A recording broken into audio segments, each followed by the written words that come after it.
घर में बूढ़े सास ससुर थे, मगर वे अपनी ही बीमारी के चलते ज्यादा चल फिर नहीं पाते थे। शेखर अपने संस्थान के खास इंजीनियर थे। सिंगापुर की एक नामी यूनिवर्सिटी में 1 महीने की खास ट्रेनिंग के लिए उनका चयन किया गया था। माँ उसे समझा रही थी, दामाद जी सिंगापुर जा रहे हैं।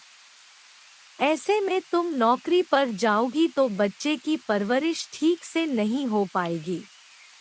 वैसे भी अभी तुम्हें नौकरी करने की क्या जरूरत है? दामाद जी भी अच्छा खासा कमा रहे हैं।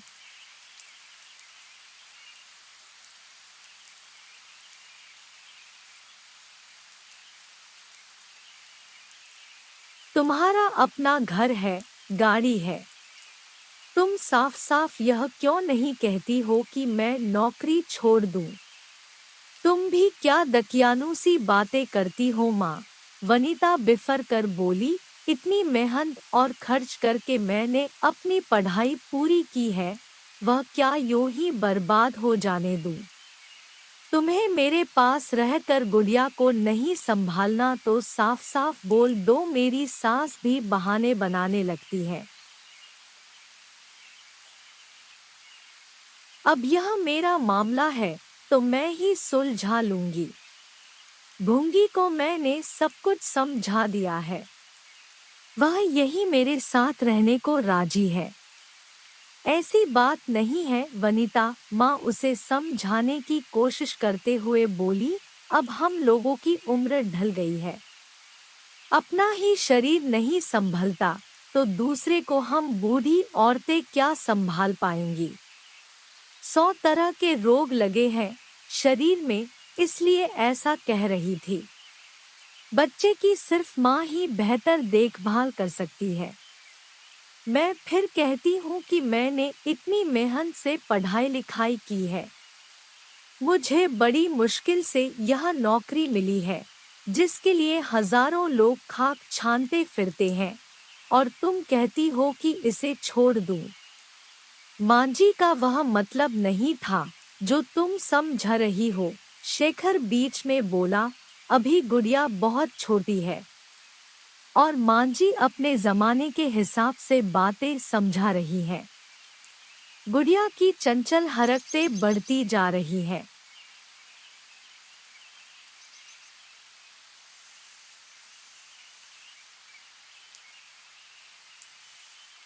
दो साल की उम्र ही क्या होती है?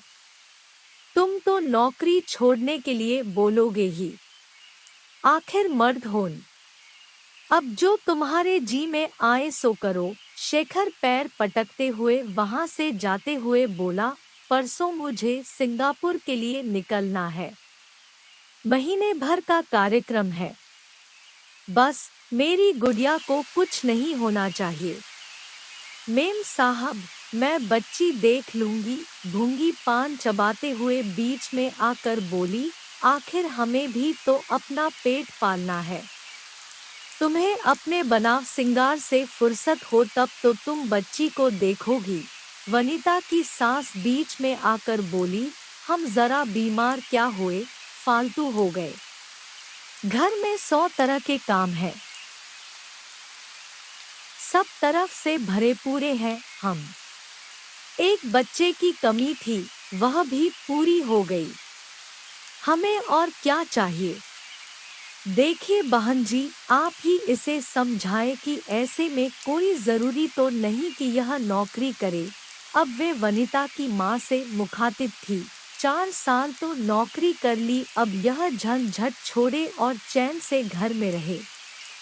अब मैं आप लोगों के मुंह नहीं लगने वाली। मैं साफ साफ कह देती हूँ कि मैं नौकरी नहीं छोड़ने वाली। मुझे भी अपनी जिंदगी जीने का हक है, मुझे भी अपनी आज़ादी चाहिए। मैं आम औरतों की तरह नहीं जी सकती, मुझे भी तो काम और पैसा चाहिए। मेम साहब, भूंगी खीसे निपोर कर बोली, आप निश्चिंत होकर चाकरी करो, मैं भी 4 रोटी खाकर यहीं पड़ी रहूंगी, घर और गुड़िया को देख लूंगी। भूंगी, मुझे तुम पर पूरा यकीन है, वनिता चहकते हुए बोली। ये पुराने जमाने के लोग हैं, आगे की क्या सोचेंगे। मुझ में हुनर है तो मुझे इसका फायदा मिलना ही चाहिए। ऑफिस में मेरा नाम और इज्जत है, आखिर नाम कमाना किसको अच्छा नहीं लगता। पता नहीं कहाँ से आई है यह भूंगी, वनिता की माँ उसकी सास से बोली। न पता न ठिकाना, मुझे इसके लक्षण भी ठीक नहीं दिखते। पता नहीं क्या पट्टी पढ़ा दी है कि इस वनिता की तो मति मारी गई है। भूंगी इस महल्ले में झाड़ू पोछे का काम करती थी। उसने वनिता के घर में भी काम पकड़ लिया था। अब वह वनिता की भरोसेमंद बन गई थी। काम के बहाने वह ज्यादातर यही रहकर वनिता की हमराज भी बन गई थी। वनिता उसे पाकर खुश थी। घर में बूढ़े सास ससुर थे, मगर वे अपनी ही बीमारी के चलते ज्यादा चल फिर नहीं पाते थे। शेखर अपने संस्थान के खास इंजीनियर थे। सिंगापुर की एक नामी यूनिवर्सिटी में 1 महीने की खास ट्रेनिंग के लिए उनका चयन किया गया था। इस ट्रेनिंग के पूरा होने के बाद उनकी डायरेक्टर के पद पर प्रमोशन तय था। मगर उनका नन्ही सी गुड़िया को छोड़कर जाने का मन नहीं हो रहा था। वे उसकी हिफाजत और देखभाल के लिए आश्वस्त होना चाहते थे, इसलिए वनिता ने अपनी माँ को यहाँ बुलाना चाहा था। मगर माँ ने साफ तौर पर मना कर दिया तो वनिता को निराशा हुई। अब वह भूंगी के चलते आश्वस्त थी कि सब कुछ ठीक ठाक चल जाएगा। 10 दिन तो ठीक ठाक ही चले। भूंगी के साथ गुड़िया हिलमिल गई थी और उसके खानपान और रखरखाव में अब कोई परेशानी नहीं थी। एक दिन शाम को वनिता ऑफिस से घर लौटी तो उसे घर में सन्नाटा पसरा दिखा। आम तौर पर उसके घर आते ही गुड़िया उछलकर उसके सामने चली आती थी, मगर आज न तो उसका और न ही भूंगी का कोई अतापता था। वनिता ने ससुर के कमरे में जाकर झाँका। वहाँ सास बैठी थी और वे ससुर के तलवे पर तेल मल रही थी। आपने गुड़िया को देखा क्या? वनिता ने सवाल किया। भूंगी भी नहीं दिखाई दे रही है, वह अक्सर उसे पार्क में घुमाने ले जाती है, सास बोली। आती ही होगी। वनिता हाथ मुंह धोने के बाद कपड़े बदलकर बाहर आई। अभी तक उन लोगों का कोई पता नहीं था। आम तौर पर ऑफिस से आने पर वह गुड़िया से बातें करके हल्की हो जाती थी। तब तक भूंगी चाय नाश्ता तैयार कर उसे दे देती थी। वनिता उठकर रसोई घर में गई, चाय बनाकर सास ससुर को दी और खुद चाय का प्याला पकड़कर ड्राइंग रूम में टीवी के सामने बैठ गई। थोड़ी देर बाद ही शेखर का फोन आया। औपचारिक बातचीत के बाद शेखर ने पूछा, गुड़िया कहाँ है? भूंगी उसे कहीं घुमाने ले गई है, वनिता ने उसे आश्वस्त किया। बस वह आती ही होगी। बाहर अंधेरा गहराने लगा था और अब तक न भूंगी का कोई पता था और न ही गुड़िया का। वनिता बेचैनी से उठकर घर में ही टहलने लगी। पूरा घर जैसे सन्नाटे से भरा था। बाहर जरा सी भी आहट हुई नहीं कि वह उधर ही देखने लगती थी।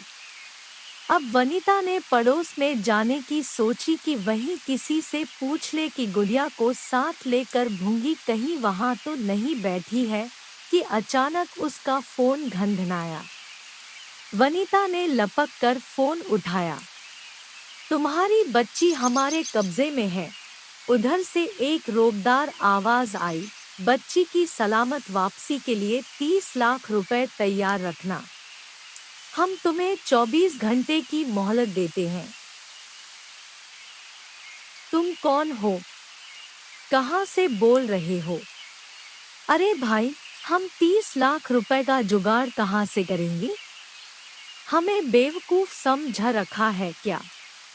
5 लाख के जेवरात है तुम्हारे पास, 10 लाख की गाड़ी है, तुम्हारे बैंक खाते में 7 लाख रुपए बेकार में पड़े हैं और शेखर के खाते में 12 लाख है। घर में बैठा बुढ़ा पेंशन पाता है, उसके पास हम भी ज्यादा 2 से नहीं, 4 30 लाख होंगे ही ही। तो मांग रहे हैं। तुम्हारी गुड़िया की जान की कीमत इससे कम है क्या? वनीता को धरती घूमती नजर आ रही थी। बदमाशों को उसके घर के हालात का पूरा पता है, तभी तो बैंक में रखे रुपयों और जेवरात की उन्हें जानकारी है। उसने तुरंत अपने मम्मी पापा को फोन किया, इसके अलावा कुछ दोस्तों को भी फोन किया। देखते ही देखते पूरा घर भर गया। शेखर के दोस्त राकेश ने वनीता को सलाह दी कि उसे शेखर को फोन करके सारी जानकारी दे देनी चाहिए, मगर वनीता के दफ्तर में काम करने वाली सुमन तुरंत बोली, यह हमारी समस्या है, इसलिए उन्हें डिस्टर्ब करना ठीक नहीं होगा। हम औरतें हैं तो क्या हुआ, जब हम ऑफिस की बड़ी बड़ी समस्याएं सुलझा सकती हैं, तो इसे भी हमें ही सुलझाना चाहिए। जरा सब्र से काम लेकर हम इस समस्या का हल निकालें तो ठीक होगा। मेरे ख्याल से यही ठीक रहेगा। राकेश ने अपनी सहमति जताई। तो अब हम क्या करें? वनिया अब खुद को संतुलित करते हुए बोली, अब मुझे भी यही ठीक लग रहा है। सबसे पहले हम पुलिस को फोन करके सारी जानकारी दें। सुमन बोली, हमारे ऑफिस के ही करीम भाई के एक परिचित पुलिस में इंस्पेक्टर हैं, उनसे मदद मिल जाएगी। तो फोन करो ना उन्हें, राकेश बोला, उन्हीं के द्वारा हम अपनी बात पुलिस तक पहुंचाएंगे। वनीता ने करीम भाई को फोन लगाया तो वे आधी रात को ही वहां पहुंच गए। मैंने अपने कजिन अजमल को, जो पुलिस इंस्पेक्टर है, फोन कर दिया है, वह बस आता ही होगा, करीम भाई ने कहा। करीम भाई ने वनीता को हिम्मत बंधाते हुए कहा, तुम चिंता मत करो, तुम्हारी बेटी को अजमल जल्द ही ढूंढ निकालेगा। पुलिस इंस्पेक्टर अजमल ने आते ही वनीता से कुछ जरूरी सवाल पूछे। नौकरानी भुंगी की जानकारी ली और सबको पुलिस स्टेशन ले गए। एफआईआर दर्ज करने के बाद इंस्पेक्टर अजमल बोले, वनीता जी, इस समय यहाँ एक रैकेट काम कर रहा है। यह वारदात उसी की एक कड़ी है। हम उन लोगों तक पहुँचने ही वाले हैं। दिक्कत बस यही है कि इसे राजनीतिक सरपरस्ती मिली हुई है, इसलिए हमें फूंक फूंक कर कदम रखना है। अभी आप घर जाएं और जब अपहरण करने वालों का फोन आए तो उनसे गंभीरतापूर्वक बात करें। वनीता की आंखों में नींद नहीं थी। इतना बड़ा हादसा हो और नींद आए तो कैसे? रात जैसे आंखों में कट गई। इतनी छोटी सी बच्ची कहाँ, किस हाल में होगी पता नहीं। सास-ससुर का भी रोते रोते बुरा हाल था। माँ उसे अलग कोस रही थी और कर ले नौकरी। मैं कह रही थी न कि बच्चों की देखभाल माँ ही बेहतर कर सकती है, मगर इसे तो अपने समाज की इज्जत और रोब-रुतबे का ही ख्याल था। वनीता ने अपने कमरे में जाकर अटैची निकाली। अलमारी खोलकर पैसे देखने लगी कि उसका मोबाइल फोन बजने लगा। क्या हुआ? रुपयों का इंतजाम कर रही हूँ, वह बोली। तुम कहाँ हो? जल्दी बोलो कि मैं वहाँ आऊँ। अभी इतनी जल्दी क्या है? उधर से हंसने की आवाज आकर बंद हो गई। अचानक पुलिस इंस्पेक्टर अजमल उसके घर में आए और दोबारा जब उससे भुंगी के फोन और पते की बात पूछी तो वह घबरा गई। वह तो इस मोहल्ले में कई साल से रहती थी। आपके पास उसका जो पता था वह गलत था। शहर की एक झोंपड़पट्टी का उसने जो पता दिया था वह फर्जी निकला। वह कहीं और रहती थी। अब यह बिल्कुल आईने की तरफ साफ हो चुका है कि इस अपहरण में उसका ही हाथ है। तभी तो आपके जेवरात और बैंक खाते के बारे में बदमाशों को गहरी जानकारी थी। पुलिस अब अगली कार्यवाही में जुट गई थी। उसने अपना शिकंजा कसना शुरू कर दिया था। मिनट घंटों में और घंटे दिन में बदल रहे थे। पुलिस भी पास के जिलों के जंगल पहाड़ों तक में खाक छान रही थी। 2 दिन बीत चुके थे और अभी तक गुड़िया का कोई सुराग, कोई अतापता नहीं था। शाम के समय वनिता के पास फिर से बदमाशों का फोन आया। वह उल्टे उन्हें ही डांटने लगी। मैं रुपए लेकर बैठी हूँ और तुम यहाँ वहाँ घूम रहे हो। मैं शाम को शहर के बॉर्डर पर बागड़िया टेक्सटाइल फैक्ट्री के पास बने आउट हाउस में अटैची लेकर अपनी एक सहेली के साथ रहूंगी। और हाँ, तुम भी पुलिस को कुछ न बताना और मेरी बेटी को छोड़कर रुपए ले जाना। अरे, पुलिस को कुछ न बताने की बात तो मेरी थी, और मुझे भी अपनी इज्जत प्यारी है, इसलिए कह रही हूँ। शहर के उस एरिया में एक पुराना इंडस्ट्रियल एस्टेट था जिसमें पुरानी खंडहर उजाड़ फैक्ट्रियाँ थी। वनिता ने अपनी गाड़ी निकाली और सुमन के साथ अटैची लेकर बैठ गई। कई एकड़ में फैली उस फैक्ट्री में कोई आता जाता नहीं था। उसके ठीक नीचे नाला बह रहा था। वे दोनों वहीं एक दीवार की ओट में बैठ गई, जहां से चारों तरफ का मंजर दिखता था। अचानक उस उजाड़ फैक्ट्री की एक बिल्डिंग के अंदर से 2 आदमी बाहर निकले। उनके पीछे नौकरानी भूंगी भी गुड़िया को लिए दिखाई दी। उन दोनों में से एक के हाथ में पिस्तौल थी। वह पिस्तौल को जेब में रखते हुए बोला, अब इसकी कोई जरूरत नहीं है। वह अटैची लेने के लिए आगे बढ़ा। अचानक बिजली की तेजी से वनिता ने उसे अटैची देते वक्त जोरों का धक्का दिया तो वह आदमी अटैची को लिए हुए ही नाले में जा गिरा। उसे गिरता देखकर दूसरा आदमी एकदम से भाग खड़ा हुआ। सुमन दौड़कर गुड़िया की ओर लपकी तो भूंगी उसे छोड़कर भाग निकली। वनिता और सुमन ने जल्दी गुड़िया के बंधन खोले। गुड़िया उनसे चिपट कर रोने लगी। आपने तो कमाल कर दिया वनिता जी, पुलिस इंस्पेक्टर अजमल उसकी तारीफ करने लगा था।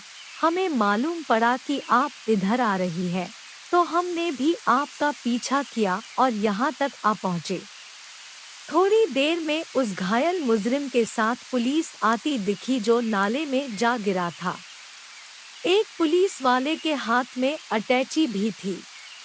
पुलिस इंस्पेक्टर अजमल ने अटैची खोली तो उसे हंसी आ गई।